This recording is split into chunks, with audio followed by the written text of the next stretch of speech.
Petite vidéo où je me parle à moi-même, tous ceux qui ne sont pas Lucas, vous pouvez dégager. Alors t'as lâché un peu la discipline ces derniers jours, hein. T'as pas refait les courses parce que tu savais que tu partais pour les fêtes. Du coup résultat, fruits, légumes, zéro. Mais par contre, pizza d'un côté, ça y en a eu quelques-unes, ouais. Tu t'es pas recréé de programme sportif en revenant de Thaïlande parce que tu savais que ça allait être fracturé par Noël, donc tu t'es dit, oh on va déplacer ça pour janvier. Résultat, c'est bien, tu t'entraînes encore, mais quand tu vas à la salle, tu sais même pas ce que tu vas y foutre. Et ça mène à des décisions à la con, genre se faire une déchirure du pec. Et déjà que tu faisais pas beaucoup les jambes au mois de décembre, ça veut dire que moins pec, moins jambes, donc en fait tu fais plus que le dos quoi. Et la cerise sur le gâteau, maintenant que tu t'es rendu compte que tu habites dans un coin où il faut prendre la voiture pour aller partout, bah tu fais beaucoup moins de pas, à part quand tu vas voir l'océan, du coup on est passé de 12 000 à 4 000 pas par jour quoi.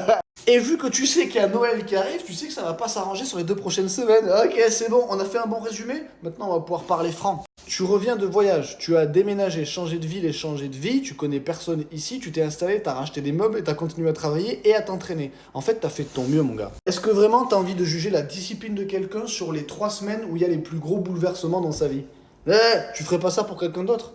Pourquoi tu le fais pour toi alors? Pourquoi au lieu de dire ouais je me suis moins bien entraîné, j'ai moins bien bouffé, j'ai moins marché, pourquoi tu dis pas l'inverse? J'ai continué à marcher même si un peu moins, j'ai continué à m'entraîner même si un peu moins bien, et j'ai continué à bien bouffer même si pas parfaitement. Parce que la résultante mon gars c'est que t'as encore tes abdos, oui t'es un peu plus enflammé, c'est ça que ça fait la bouffe ultra transformée.